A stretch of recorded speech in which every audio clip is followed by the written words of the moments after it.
কাউকে যদি দেখেন আপনার কথা শুনে বোবা হয়ে আছে, চুপ হয়ে আছে, মাথা নিচু করে আছে, কিংবা স্থান ত্যাগ করে অন্য জায়গায় চলে গিয়েছে, শ্রদ্ধার সাথে বলি, মনে রাখবেন সর্বদা উনি ভয়ে যায় নাই, উনি ভয়ে যায় নাই, উনি পরাজিত হয় নাই, উনি নীরব হয়ে সাইড কেটে চলে গিয়েছেন কিংবা মাথা নিচু করে চুপ করে আছেন।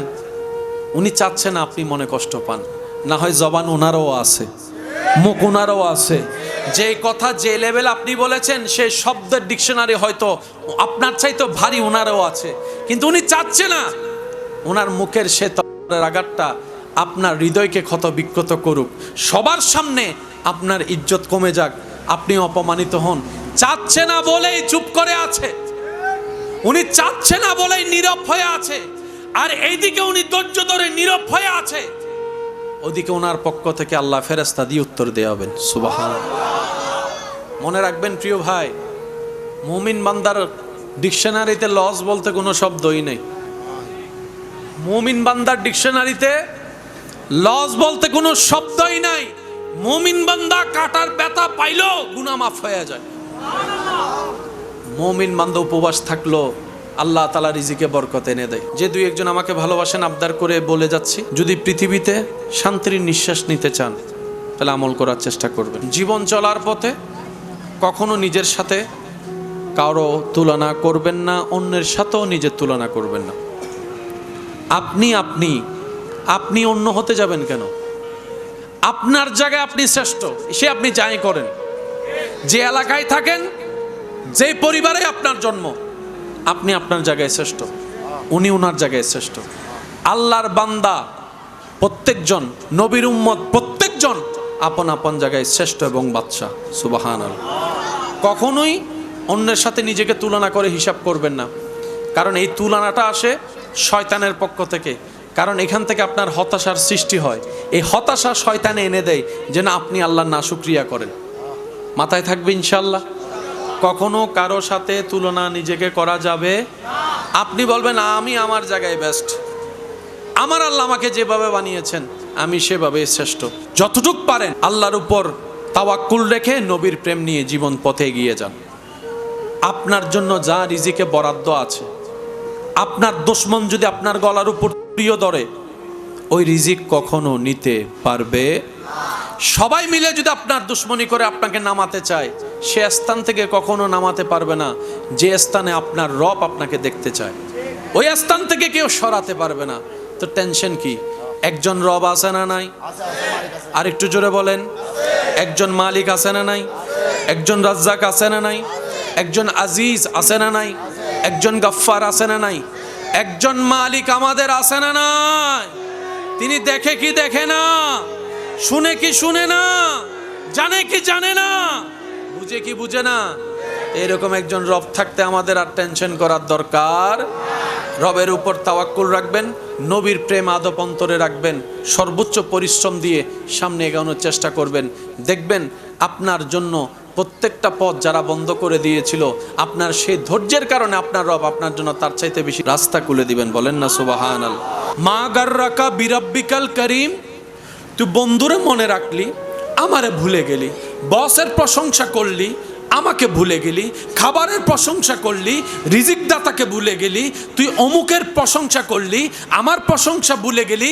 মা গাররাকা বিরাব্বিকাল করিম, তুই সবারে মনে রাখলি, আমি রবকে ভুলে গেলি। মা গাররাকা বিরাব্বিকাল করিম, রান্না করার প্রশংসা করলি, রিজিক দাতাকে ভুলে গেলি। মা গাররাকা বিরাব্বিকাল করিম, ঘুম সুন্দর হওয়ার কারণে রুমের এসির তোষকের প্রশংসা করলি, আমি রব যে তোকে ঘুম দিলাম, আমি রবের কথা ভুলে গেলি। মা গাররাকা বিরাব্বিকাল করিম, ও বান্দা একটু হোশ কর, একটু চিন্তা কর, সবাইরে মনে রাখলি, আমি আল্লাহরে ভুলে গেলি, আমারে ভুলে গেলি। তুই এমন কোন জিনিস তোর ইম্পর্টেন্ট হয়ে গেল যে আমি রব থেকে তোকে সরাই দিল? কিন্তু মনে রাখবি একদিন, ইন্না লিল্লাহি ওয়া ইন্না ইলাইহি রাজিউন। বান্দা মনে রাখ কিংবা না রাখ, একদিন তোর নিঃশ্বাসটা বন্ধ হবেই হবে। বান্দা তুই মনে রাখ কিংবা না রাখ, একদিন তোর শরীরটা নিতর হতেই হবে। বান্দা তুই মনে রাখ কিংবা না রাখ, একদিন তোর শরীরে রং বেরঙের কাপড় ফেলে সিলাইহীন একটি কাফনের কাপড় সাদা তোকে পরতেই হবে, পরতেই হবে, পরতেই হবে। বান্দা তুই মনে রাখ কিংবা না রাখ, একদিন তোকে আমার কাছেই ফিরতে হবে। ওয়া ইন্না ইলাইহি রাজিউন, ফিরতে হবে সেই মালিকের দিকে যে মালিক তোকে হাজার গুনাহ করার পরও রিজিক বন্ধ করে দেয় নাই, সেই মালিকের দিকে তোকে ফিরতে হবে। বান্দা ফিরতে হবে। বান্দা তুই আসতে চায় কিংবা না চা, তোকে একদিন আমার কাছে আসতে হবে। তোর রাজ্জাকের সামনে তোকে দাঁড়াতে হবে, তোর রহমানের সামনে তোর দাঁড়াতেই হবে, তোর মালিকের সামনে তোর দাঁড়াতেই হবে, তোর আজিজের সামনে তোর দাঁড়াতেই হবে, তোর গফফারের সামনে তোর দাঁড়াতেই হবে। সুবহানাল্লাহ, সুবহানাল্লাহ। বান্দা একদিন তোকে আসতে হবে। সে আশাটা যেহেতু আসতেই হবে, জেনে শুনে আয়, বুঝে আয়, যেন তোকে বাধ্য হয়ে আসতে না হয়। যদি তুই আমাকে খুশি করে আসতে পারিস, দুনিয়াতে কি পেয়েছিস তার চাইতে হাজার গুণ আমি আল্লাহ তোকে জান্নাতের মধ্যে দান করব। সুবহানাল্লাহ। আল্লাহ ও গো আল্লাহ, ক্ষমা করে দাও, মাফ করে দাও। দেখি সবাই মিলে পড়েন, আল্লাহ ও গো আল্লাহ, ক্ষমা করে দাও। আওয়াজটা আর একটু বড় হবে, আল্লাহ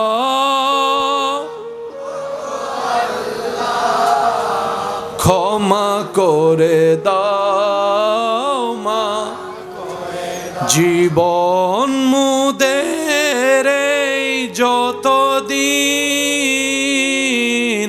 থাকিবে, সুপথে চালাও, মাফ করে দাও। আল্লাহ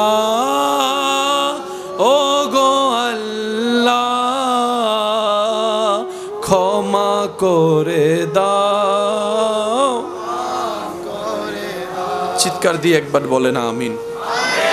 এবার আমার ঈমানদার ভাইয়েরা, এতটুক কথা যারা বুঝতে পেরেছেন তারা একবার বলেন মারহাবা। সবকিছু দিয়েছেন, সবকিছু দিচ্ছেন, সবকিছু দিবেন। ফিরে যেতে হবে কার দিকে? আসছি কোত্থেকে? এবার আমরা সবাই বললাম, আল্লাহ কি দিব তোমাকে? এত কিছু তুমি আমাদেরকে যোগ্যতার বাইরে দান করেছো। সত্যি করে একটা কথা বলেন তো, নেক আমল হিসাবে যদি রিজিক দিতেন, আপনি আমি পুরা মাস খাবার পাইতাম? গুনাহ দেখে যদি রিজিক কাটতেন, আপনি আমি এই দুনিয়াতে বেঁচে থাকতে পারতাম? তিনি এমন রব যিনি বিনা হিসাবে দান করেন। আর একটু জোরে বলেন না। এক আশেক বলে, আমি উনাকে গনে গনে কেন স্মরণ করব, যিনি গণাহীন ভাবে আমাকে দান করেন। আর একটু জোরে, আমি উনাকে গনে গনে কেন স্মরণ করব, যে রব আমাকে হিসাব ছাড়াই বেশুমার নিয়ামত দান করতেই থাকেন, করতে থাকেন, করতে থাকেন। আমরা বললাম, আল্লাহ তোমাকে কি দিব? দিতে মন চাচ্ছে অনেক কিছু। রব বলে, আমাকে দেওয়ার মতো ক্যাপাসিটি তোদের কাছে নাই। আমরা বললাম, আল্লাহ তারপরও তো মন চাই তোমাকে কিছু দেওয়ার জন্য, তোমার জন্য কিছু করার জন্য। রব বলে যে তোর যদি এতই মন চায় তাহলে কর। আমরা বললাম, আল্লাহ কি করব? তোকে আমি যখন যা দিব, যতটুক দিব, তুই খুশি মনে সেটা গ্রহণ করবি। গ্রহণ করে হিসাব করিস না, বন্ধু কি পেয়েছে, অমুকে কি পেয়েছে, তুলনা করিস না। আমি তোকে যা দিয়েছি সেটার উপর খুশি থাকবি, আর খুশি থেকে মন থেকে একবার আমার প্রশংসা করে আলহামদুলিল্লাহ বলবি। আমরা বললাম, আল্লাহ এই ছোট্ট কাজ। রব বলে, আগে ছোট্ট কাজটা করে দেখা, তারপরে বলি ছোট্ট কাজ কিনা। আশা করি আপনারা বুঝতে পেরেছেন আমি কি বোঝাতে চাচ্ছি। শুনতে সহজ, একদম সহজ কাজ, পানির চাইতেও সহজ। আলহামদুলিল্লাহ বলে এটা আবার কি কঠিন। কিন্তু আমাদের জীবনে অর্ধেক সময় পার হয়েছে আলহামদুলিল্লাহ না বলে। রব বলে বান্দা যা দিব হা হুতাশ করিস না, খুশি থাকিস, আমার শুকরিয়া করিস। এবার আমরা বললাম আল্লাহ আমরা তো জানি, আমরা দেখেছি ভালো কিছু না করেও তুমি আমাদেরকে অনেক নিয়ামত দিয়েছ। এখন ভালো কিছু যেহেতু করছি, তুমি যে কিছু দিবা না সেটা আমার মন মানতে চাচ্ছে না। আমার মন বলছে তুমি এখনো কিছু দিবা। ইবাদত না করে যদি এতটুক দাও, ইবাদত করার পরে তো আরো বেশি দিবা মন বলে। রব বলে যে হ্যাঁ বান্দা তুই ঠিকই ধরেছিস, লা ইন শাকারতুম লা আযীদান্নাকুম লা আযীদান্নাকুম লা আযীদান্নাকুম। বান্দা নিয়ামত আমার, দিয়েছিও আমি বিনা হিসাবে। শুকরিয়া যদি করস, আমি আল্লাহ ওয়াদা করলাম লা আযীদান্নাকুম, যা নিয়ে খুশি হয়েছিস তা আমি বাড়াই দিবই দিবই দিব। এতটুক কথা যারা বুঝতে পেরেছেন তারা একবার বলেন মারহাবা। আপনি আমাকে 1 বোতল পানি দিবেন, আমি আপনাকে 2 বোতল দিব। কয় বোতল? কম না বেশি? এটাও বেশি। 3 বোতলও, 4 বোতলও। কিন্তু আল্লাহ তাআলা কি বলছেন দেখেন, লা ইন শাকারতুম, 10 টাকা পেয়ে যদি শুকরিয়া করো, লা আযীদান্নাকুম, আমি আল্লাহ বাড়াই দিব। কতটুক দিব এটা বলে নাই। সুবহানাল্লাহ, জোরে বলেন না। এবার বুঝতেছেন আল্লাহ কি দেয় না নাকি আমরা নিতে জানি না? আপনারা যেটা বলবেন আমি সেটা নিয়ে সামনে যাব। আমাদের রব কি দেয় না নাকি আমরা নিতে জানি না? দোষ কাদের? ব্যর্থতা কাদের? কমতি কাদের? রব বলে যে যা দিয়েছি যোগ্যতার বাইরে দিয়েছি তোকে, সুতরাং শুকরিয়া কর। যদি করতে পারিস দিল থেকে শুকরিয়া, লা আযীদান্নাকুম, অবশ্যই আমি বাড়াই দিব। দিব না? বলেন বলেন। তো বাড়াই দেওয়ার মধ্যে 1 গুণও হয়, 2 গুণও হয়, 3 গুণও হয়। আল্লাহ কত গুণ বাড়াই দিবা? রব বলে যে তোমার প্রেম যতটুক হবে, তোমার ভক্তি যতটুক হবে, তোমার আদব যতটুক হবে, তোমার মোহাব্বত যতটুক হবে, সেই তুলনায় আমি আল্লাহ বাড়াই দিতেই থাকবো, দিতেই থাকবো, দিতেই থাকবো। আমি আল্লাহ এবং আমার রসুল কারো বাকি রাখি না। একটা এই কথা আজীবন মাথায় রাখবেন, আল্লাহ এবং রসুল কারো কর্জ রাখে না, কারো গিফট বাড়াই দেয়। আপনি যদি আল্লাহর জন্য 10 টাকা দেন, আল্লাহ আপনাকে 100 দিবেই, এটা আল্লাহর ওয়াদা। সবকিছুর মালিক তো আমি রব। দুনিয়াতে মালিক কেউ নাই, সবাই বারাটিয়া, সবাই বারাটিয়া, সবাই বারাটিয়া। ডান হাত তুলে দেখাই বলেন ঠিক কিনা? সব বারাটিয়া, মালিক কেউ, মালিক কেউ। সেজন্য আল্লাহর রাস্তায় যা দিবেন তখন বলবেন আমি অযোগ্য, আল্লাহ দয়া করেছেন বলে দিতে পেরেছি। দোয়া করেন যেন সামনে আরো দিতে পারি, আল্লাহ যেন আমাকে আরো দেয়। তোই দেখবেন আপনার এই সম্পদের কখনো কমতি আসবে। কিছুদিন আগে হয়তো আপনারা দেখেছেন, শুনেছেন, প্রবাসে থাকা আমার একজন ভাই দীর্ঘ সময় প্রবাস জীবন কাটিয়ে রাত দিন পরিশ্রম করে, রক্তকে পানি করে, শরীরের দিকে না তাকিয়ে, নিজের দিকে না তাকিয়ে পরিশ্রম করে তিলে তিলে জমানো টাকা দিয়ে দেশে জায়গা কিনেছেন, বিল্ডিং তৈরি করেছেন। উনি প্রবাস জীবন কাটিয়ে শেষ সময়ের এই সময়গুলা পরিবার নিয়ে জীবন কাটানোর চেষ্টায় নিয়তে এসেছেন। কিছুদিন যেতে না যেতেই ওনার ছেলে মেয়েরা ওনার গলার উপর ধরছে সম্পত্তির ভাগের জন্য। বাবার গলায় কেন ধরলি ভাই, কেন ধরলি বোন, বলে যে থাকতে থাকতে সম্পত্তিগুলা ভাগ করে দিতে বলো। উনি মরার পরে আমরা ভাই বোন ঝগড়া করতে রাজি না, অমুককে বেশি দিবে আমাকে কম দিবে সেই সুযোগও আমি দিতে রাজি না। কার জন্য কি করলো, রক্ত পানি কার জন্য করলো, দিন রাত পরিশ্রম কার জন্য করলো, 10 মিনিট রোদে থাকতে পারে না সে মানুষটা প্রবাস জীবনে উত্তপ্ত গরম রোদের মধ্যে সময় কাটালো কার জন্য? ছেলে মেয়েদের মুখে একটু হাসি ফুটানোর জন্য, একটু সুন্দর কাপড় পরানোর জন্য। নিজে যা জীবনে কষ্ট সয়েছে ছেলে মেয়েকে সেই কষ্টের আঁচড় না দেওয়ার জন্যই তো এই কষ্ট সয়েছেন। আজকে বয়সের সূর্যটা অস্ত যাওয়ার সময় আসলো, ছেলে মেয়ে নাতি নাতনি নিয়ে একটু সময় কাটাবে সেই চিন্তাটাই হয়ে এসেছে, কিন্তু আর পূরণ হলো না। হাতের আঙ্গুল একটা ভেঙে দেওয়া হয়েছে, শরীরের মধ্যে গলার মধ্যে আঘাত দেওয়া হয়েছে, পিঠের মধ্যে বেতের আঘাত দেওয়া হয়েছে। এই সম্পদ লাভ কি? যে সম্পদে আপন সন্তান স্ত্রী পুত্র আপনকে শত্রু বানিয়ে দেয়। কথা বলেন ঠিক কিনা?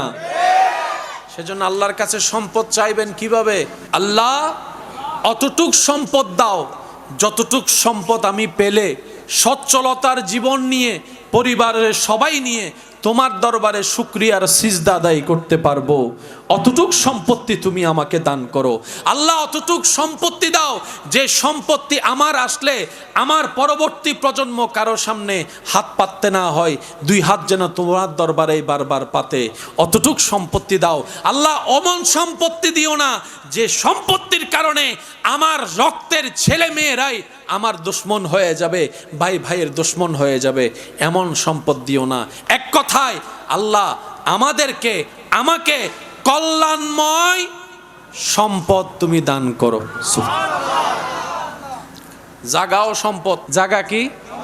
আমরা সবাই চিনি। টাকা কি? স্বর্ণ, বিল্ডিং, শরীরের সুস্থতা। কিন্তু এটা যখন অসুস্থ হয়, বলেন বলেন বলেন, আপনাদের এলাকায় এমন অনেকে আছে চিকিৎসা করাতে করাতে জায়গা, বিল্ডিং, ফ্ল্যাট বাড়ি, স্বর্ণ, তার মানে আসল সম্পদ, আর সে শরীরের দিকে খেয়াল না রেখে সম্পত্তি জোড়ানোর কাজে আমরা নেমে যাই।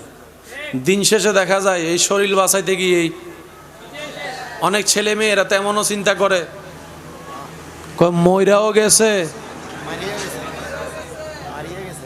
এই 5 জনে হই আর গুণানো হয়। অনেকে বলে মইরাও গেছে, নিজেও মরল, আমাদের সব কিছু মাইরা গেল। আছে না নাই? সেজন্য আমি সবাইকে বলবো, অভিভাবক বৃন্দ যারা আছেন আমার আওয়াজ শুনছেন, আপনাদেরকেও বলবো, আজকে চেহারায় আপনি যেই রং দেখছেন 10, 15, 20 বছর পরে সেই রং আর থাকবে না। চুলের কালার পরিবর্তন হয়ে যাবে, দাড়ির কালার পরিবর্তন হয়ে যাবে, চামড়ার মধ্যে ভাঁজ চলে আসবে, আওয়াজের মধ্যে জড়তা চলে আসবে। আপনি খাবার আগের মতো খেতে পারবেন না, আবার আগের মতো সেই শক্তি নিয়ে আপনি দৌড়াতে পারবেন না। সূর্য অস্ত যাবে, জীবনের সূর্য। সেজন্য ওই সময়টা আসার আগেই আপনি নিজের জীবনের একটা ছাদ তৈরি করুন। আমার ভাই আমাকে বলবে 5 তলা বিল্ডিং আমি তৈরি করেছি, ছাদ আমার কি নাই, আবার কি ছাদ তৈরি করব?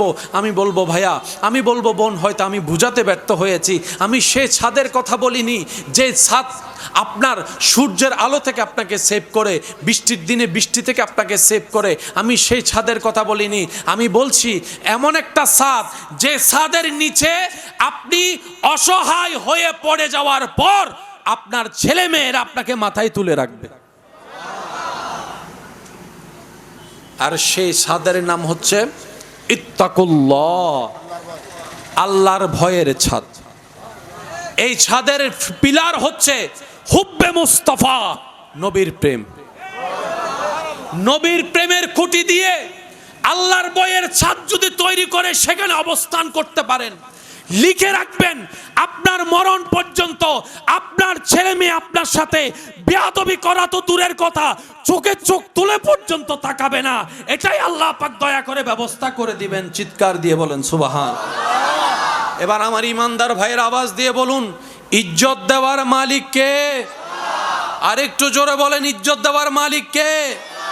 আমাদের বর্তমান কিছু কিছু মা বাবা এমন আছেন, সন্তানকে দুনিয়াতে বাঁচার জন্য যা দরকার সব দেয়, কিন্তু কবরে ভালো থাকার জন্য আশা করি আপনারাও আমার সাথে একমত হবেন। ABCD যত গুরুত্ব সহকারে ছোট্টবেলা থেকে মুখস্থ করানো হয়, আলিফ বা তা সা সেই গুরুত্ব দিয়ে পড়ানো হয় না।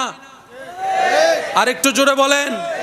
স্কুল টাইম যদি সকাল 6:30টায় দেওয়া হয়, তারপরও দেখবেন আমার সেই ভাই বোনেরা ওই বাচ্চাদেরকে, নিষ্পাপ ছোট ছোট বাচ্চাদেরকে, যাদের শরীরের তুলনায় ব্যাগের ওজন 2 গুণ বেশি হয়, জোর করে ঠেলে ঠেলে উঠে, বাবা উঠো, আম্মু উঠো, কিন্টারগার্টেন। তো এই সকালবেলা একটু কোরআন তেলাওয়াত টাইম নাই তো, বাচ্চারা একদম টাইম পায় না। সকালেও পড়া, স্কুলেও পড়া, বিকালেও পড়া, স্যারের কাছেও পড়া, রাতের কাছেও পড়া, না নামাজের টাইম আছে না কোরআন তেলাওয়াতের টাইম আছে, কিন্তু কার্টুন দেখার টাইম। একটু কথা বলেন না, কার্টুন দেখার টাইম, দুষ্টামি করার টাইম, ফান করার টাইম, সব কিছুর টাইম। কোরআন তেলাওয়াতের টাইম, কোরআন তেলাওয়াতের টাইম। এবার আপনি বলবেন এটা ধর্মীয় কিতাব পড়লো কি না পড়লো কি? আমি বলবো ভাই শুনেন, প্রত্যেকটা ঘটনার পিছনেও ঘটনা থাকে, প্রত্যেকটা কারণের পিছনেও কারণ থাকে। কিছু কিছু বিষয় এমন এক কারণে 10 কারণ জড়িত। আমি আপনাদেরকে একটা শর্টকাটভাবে বলি, তাহলে আপনারা বুঝতে পারবেন। একটা মাস আসলে মোটামুটি মানুষ গুনাহ কম করে। আমি বলবো না, আপনাদের যা ইচ্ছা তা বলেন। একটা মাস আসলে মোটামুটি মানুষজন মাথায় একটু টুপি রাখে, বলেন। একটা মাস আসলে মোটামুটি মানুষকে ক্ষমা করার চেষ্টা করে। একটা মাস আসলে যার হাতে ফানি পড়ে না সেও মানুষকে ইফতারি করায়। জোরে বলেন না। রমজান মাস, একটা মাস এত পরিবর্তন। যে গাদ্দারের সামনে দাঁড়ায় কেউ কথা বলতে পারে না, সেও রাস্তায় দাঁড়ায়, আসেন ইফতার করেন ভাই, আসেন ইফতার। মাস কয়টা? কিন্তু কাজ করতেছে 100টা। কিছু কিছু মানুষের বদভ্যাস আছে না, রমজান মাস আসলে এগুলা সে করে। আচ্ছা, মাথায় টুপি দিলে নিজের ভিতরে একটা লজ্জা লাগে কি লাগে না? বলেন না। যার ভিতরে ঈমান আছে সে মাথায় টুপি দিলে ভিতরে একটা লজ্জা, সেজন্য রমজান মাসে সে ঝগড়া করতার সুযোগ থাকলো ঝগড়া, রমজানের রোজা রাখছি না। তখন অনেকে একটু চালাক আছে, সে বলে যে ইফতারের পর দেখা করিস। আপনাদের এলাকায় আছে? এখন রোজা রাখছি, এখন কিছু বলবো না, ইফতারের পর দেখা করিস। আমার ভাইয়েরা মনে করে রোজা শুধু ইফতার পর্যন্ত। অনেকে আছে এরকম, রোজা মানে ইফতার পর্যন্ত, ইফতারের পর আর রোজা নাই, আবার সেই রেহাইলে আবার রোজা শুরু। আমরা বুঝতে পারি না, রোজা হচ্ছে সুবহ সাদিক থেকে ইফতার, আর রমজান হচ্ছে পুরা মাস। আমরা রোজা মনে রাখি, রমজান মাস মনে রাখতে। আল্লাহ তাআলা আমাদেরকে একটু বুঝদান করুক। রব্বুল আলামিন বলে, লা ইন শাকারতুম লা আযীদান্নাকুম, যদি তুমি দিল থেকে শুকরিয়া করো, লিখে রাখো বান্দা হৃদয়ের গহীন খাতায়, আমি আল্লাহ তোমার নিয়ামত বাড়াই দিব দিব দিব দিব দিব। যত সুন্দর করে প্রেজেন্টেশন করবা, যত আমি রবের পছন্দ হবে, নিয়ামত সে তুলনায় বাড়বে। এমনও হতে পারে তুমি 1 বস্তা চাউল পেয়ে শুকরিয়া করেছো, আমি তোমার ভাগ্যে 4 বস্তা চাউল বরাদ্দ করে দিয়েছি। সুবহানাল্লাহ। যদি তোমার প্রেজেন্টেশনটা আরও বেশি সুন্দর হয়, এমনও হতে পারে তোমার এই বলার কারণে তোমার ছেলে রিজিক বাড়িয়ে দিব, তোমার মেয়ে রিজিক বাড়িয়ে দিব। এমনও হতে পারে তোমার নাতি নাতনি রিজিকও বাড়িয়ে দিব। এমনও হতে পারে আজকের এই অল্প রিজিকে তোমার খুশি হওয়াটা, আমি রব যদি খুশি হই, আমি আল্লাহ তোমাকে জান্নাতের রিজিক দিয়ে ভরপুর করে দিব। সুবহান। একটা কথা মাথায় রাখবেন, প্রথম কথা কি বললাম? আল্লাহ এবং রসুল কারো বাকি রাখে না। বলেন না, কারো বাকি রাখে না। এবার আপনারা সবাই মিলে নবীর উপর যখনই একবার দরুদ পড়েন, কয়বার? সাথে সাথে আপনার আমলনামায় আল্লাহ 10টা পড়ছেন। ভাইয়া কয়বার? একটু সবাই বলেন, অঙ্কটা একটু বোঝার চেষ্টা করবেন। পড়ছেন কয়বার? সব লেখা হয়েছে। একের চাইতে 9টা বেশি, এতটুকু শেষ বলে যে না 10টা গুনাহ মাফ। দরুদ কয়বার, সওয়াব কয়টা, গুনাহ মাফ কয়টা? নবী বলে না এখনো শেষ হয় নাই, 10টা মর্যাদা আরো বাড়াই দেওয়া হবে। তাহলে এক পড়লেন 29 বেশি পাইছেন, সুবহানাল্লাহ বলবেন। ভাইয়া দরুদ পড়ছেন কয়বার? বেনিফিট আসছে 30টা, বেনিফিট আসছে। তাহলে একটা যদি কেটে দেন বাকি থাকে 29টা। একবার দরুদ 29টা ফায়দা। এই সুযোগ আছে না নাই? একজনের জন্য না সবার জন্য। তারপর আপনি দেখবেন দরুদ পড়ার পরিবেশে বসার পরও অনেকের মুখ খুলে না। খেয়াল করছেন এটা? এখনো দেখবেন আপনারা, এখনো যদি পড়েন অনেকের মুখ খুলবে না, খুলবে না। আমার ভাই মনে করে আমি তো পড়ি নাই, আমি বলবো না আপনি পড়েন নাই না, শয়তান আপনাকে মুখে খুলতে দেয় নাই, আপনি যেন নিয়ামত থেকে বঞ্চিত হন। কথা বলেন ঠিক কি না? সেজন্য ইমানদার ভাই নেকির কাজে ইচ্ছা মতো প্রতিযোগিতা করবেন, নেকির কাজে প্রতিযোগিতা। হিংসা নিয়ে দুনিয়াবি কাজে যে প্রতিযোগিতা করে আমরা সময় নষ্ট করছি, এটা আমাদের ওয়েস্ট অফ টাইম, সময় নষ্ট ছাড়া আর কিচ্ছু নয়। কথা বলেন ঠিক কিনা? এবার মন খুলে যার যত শক্তি আছে একবার দরুদ শরীফ পড়েন। আল্লাহুম্মা সাল্লি আলা মাওলানা মুহাম্মদ ওয়া আলা আলি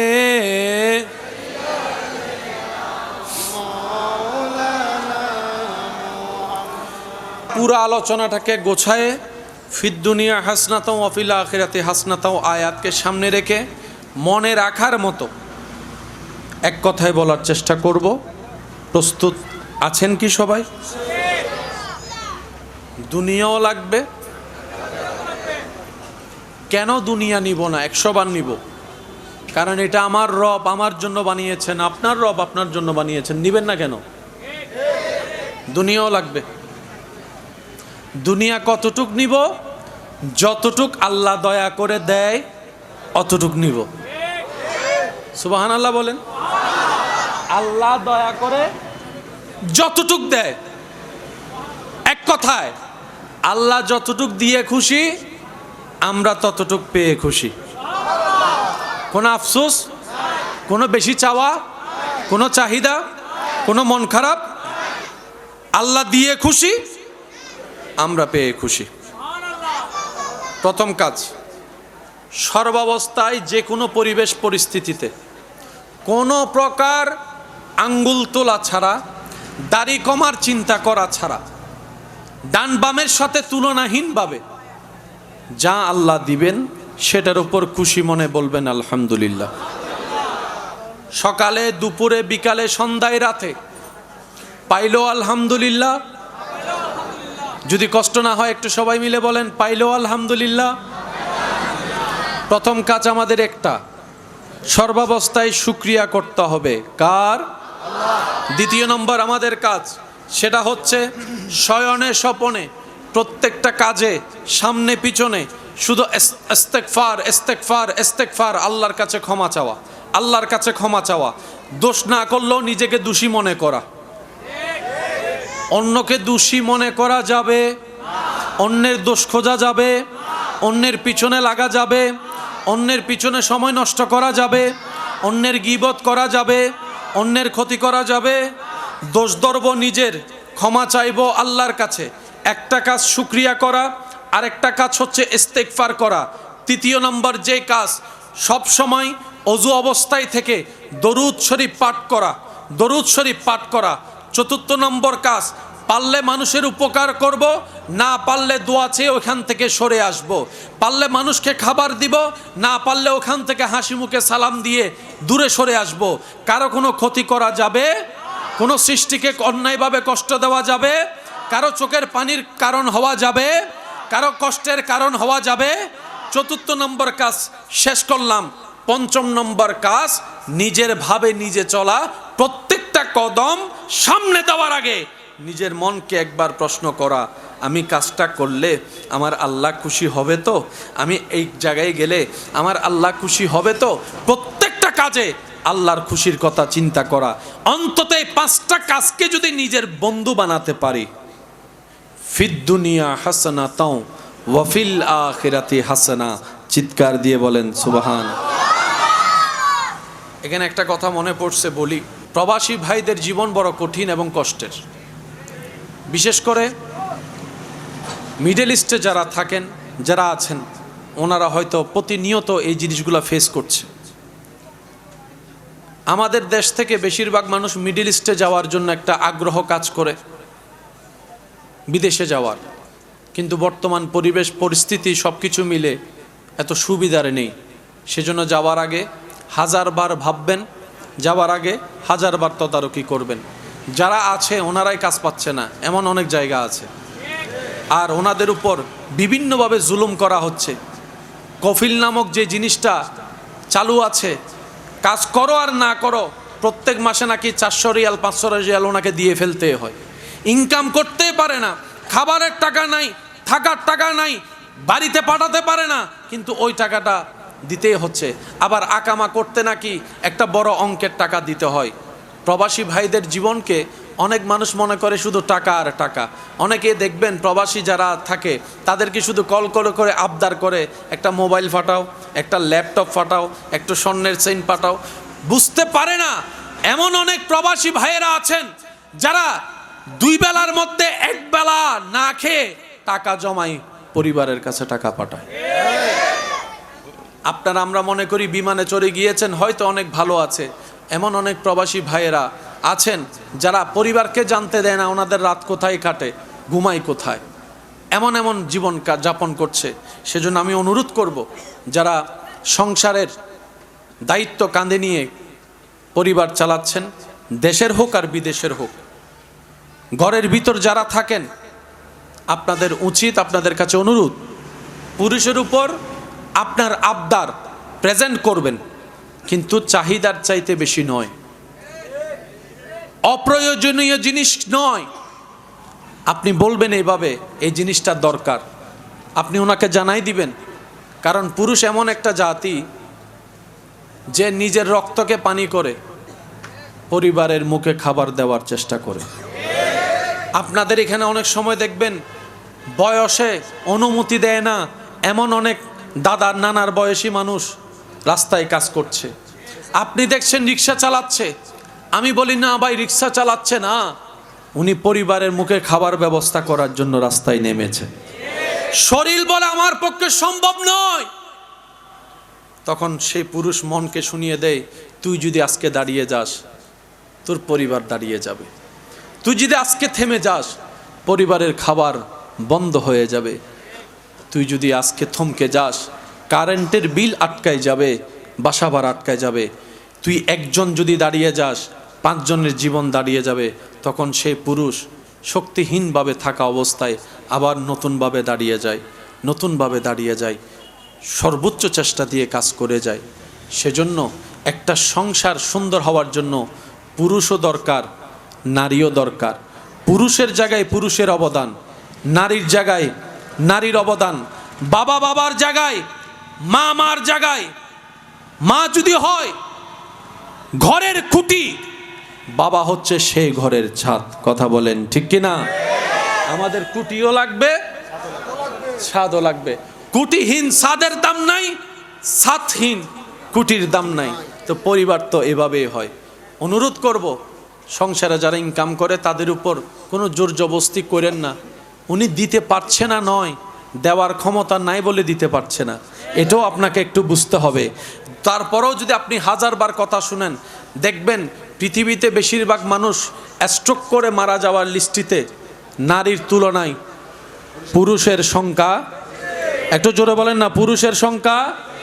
বেশিরভাগ পুরুষ স্ট্রোক করে মারা যায়, বিভিন্ন প্রকার চাপ সহ্য করতে না পারে, পরিবারের টেনশন মাথায় নিয়ে শরীরের লোড অতিরিক্ত হয়ে যায়, বাঁচতে আর পারে না।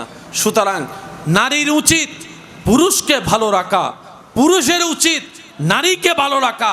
স্বামী স্ত্রী মিলে তো সংসার পরিবার। কথা বলেন ঠিক কিনা?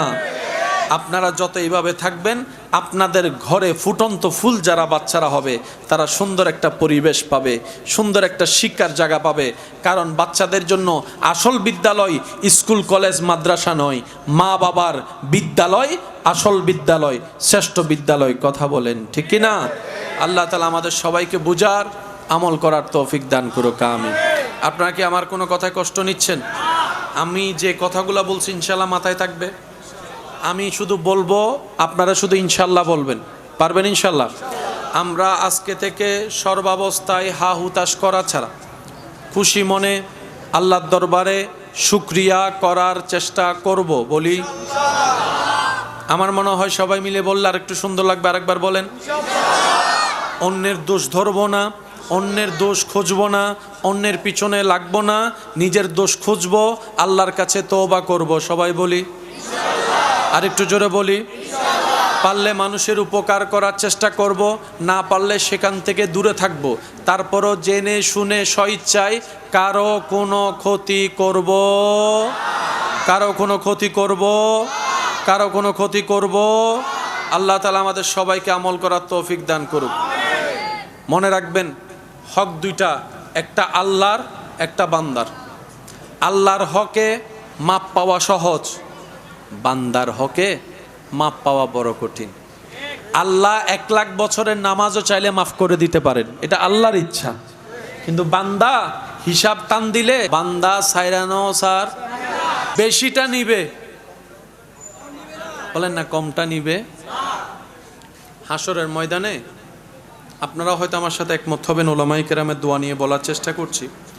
হাসরের ময়দানে আমরা বেশিরভাগ মানুষ আল্লাহর দরবারে আসামি হয়ে আটকায় যাব, যে একটা কারণ, তোর একটা কারণ হচ্ছে যা ইচ্ছা যেমনি ইচ্ছা যেভাবে ইচ্ছা বলি। আমরা অনেক সময় মনে করি কাউকে কিছু শুনাই দিতে পারলেই জিতে গেছি আমি। কাউকে যদি দেখেন আপনার কথা শুনে বোবা হয়ে আছে, চুপ হয়ে আছে, মাথা নিচু করে আছে, কিংবা স্থান ত্যাগ করে অন্য জায়গায় চলে গিয়েছে, শ্রদ্ধার সাথে বলি, মনে রাখবেন সর্বদা উনি ভয়ে যায় নাই, উনি ভয়ে যায় নাই, উনি পরাজিত হয় নাই। উনি নীরব হয়ে সাইড কেটে চলে গিয়েছেন, কিংবা মাথা নিচু করে চুপ করে আছেন। উনি চাচ্ছেন আপনি মনে কষ্ট পান।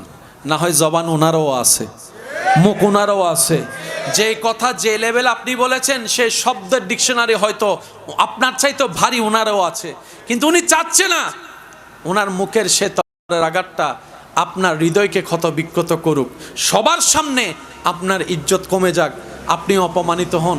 চাচ্ছে না বলেই চুপ করে আছে, উনি চাচ্ছে না বলেই নীরব হয়ে আছে। আর এইদিকে উনি ধৈর্য ধরে নীরব হয়ে আছে, ওদিকে ওনার পক্ষ থেকে আল্লাহ ফেরেশতা দিয়ে উত্তর দেওয়াবেন। সুবহানাল্লাহ। মনে রাখবেন প্রিয় ভাই, মুমিন বান্দার ডিকশনারিতে লস বলতে কোনো শব্দই নেই। মুমিন বান্দার ডিকশনারিতে লস বলতে কোনো শব্দই নাই। মুমিন বান্দা কাটার ব্যথা পাইলো গুনাহ মাফ হয়ে যায়। মুমিন বান্দা উপবাস থাকলো আল্লাহ তাআলা রিজিকে বরকত এনে দেয়। যে দুই একজন আমাকে ভালোবাসেন আবদার করে বলে যাচ্ছি, যদি পৃথিবীতে শান্তির নিঃশ্বাস নিতে চান তাহলে আমল করার চেষ্টা করবেন। জীবন চলার পথে কখনো নিজের সাথে কারো তুলনা করবেন না, অন্যের সাথেও নিজের তুলনা করবেন না। আপনি আপনি আপনি অন্য হতে যাবেন কেন? আপনার জায়গায় আপনি শ্রেষ্ঠ, সে আপনি যাই করেন, যে এলাকায় থাকেন, যে পরিবারে আপনার জন্ম, আপনি আপনার জায়গায় শ্রেষ্ঠ, উনি ওনার জায়গায় শ্রেষ্ঠ। আল্লাহর বান্দা প্রত্যেকজন, নবীর উম্মত প্রত্যেকজন আপন আপন জায়গায় শ্রেষ্ঠ এবং বাদশা। সুবহানাল্লাহ। কখনোই অন্যের সাথে নিজেকে তুলনা করে হিসাব করবেন না, কারণ এই তুলনাটা আসে শয়তানের পক্ষ থেকে। কারণ এখান থেকে আপনার হতাশার সৃষ্টি হয়, এই হতাশা শয়তানে এনে দেয় যেন আপনি আল্লাহর নাশুকরিয়া করেন। মাথায় থাকবে ইনশাল্লাহ। কখনো কারো সাথে তুলনা নিজেকে করা যাবে। আপনি বলবেন আমি আমার জায়গায় বেস্ট, আমার আল্লাহ আমাকে যেভাবে বানিয়েছেন আমি সেভাবে শ্রেষ্ঠ। যতটুক পারেন আল্লাহর উপর তাওয়াক্কুল রেখে নবীর প্রেম নিয়ে জীবন পথে এগিয়ে যান। আপনার জন্য যা রিজিকে বরাদ্দ আছে, আপনার দুশমন যদি আপনার গলার উপর প্রিয় ধরে, ওই রিজিক কখনো নিতে পারবে। সবাই মিলে যদি আপনার দুশ্মনী করে আপনাকে নামাতে চায়, সে স্থান থেকে কখনো নামাতে পারবে না যে স্থানে আপনার রব আপনাকে দেখতে চায়। ওই স্থান থেকে কেউ সরাতে পারবে না। তো টেনশন কি? একজন রব আছে না নাই? আর একটু জোরে বলেন। একজন মালিক আছে না নাই? একজন রাজ্জাক আছে না নাই? একজন আজিজ আছে না নাই? একজন গফফার আছে না নাই? একজন মালিক আমাদের আছে না নাই? তিনি দেখে কি দেখে না, শুনে কি শুনে না, জানে কি জানে না, বুঝে কি বুঝে না? এরকম একজন রব থাকতে আমাদের আর টেনশন করার দরকার। রবের উপর তাওয়াক্কুল রাখবেন, নবীর প্রেম আদব অন্তরে রাখবেন, সর্বোচ্চ পরিশ্রম দিয়ে সামনে এগোনোর চেষ্টা করবেন। দেখবেন আপনার জন্য প্রত্যেকটা পথ যারা বন্ধ করে দিয়েছিল, আপনার সেই ধৈর্যের কারণে আপনার রব আপনার জন্য তার চাইতে বেশি রাস্তা খুলে দিবেন। বলেন না সুবহানাল্লাহ।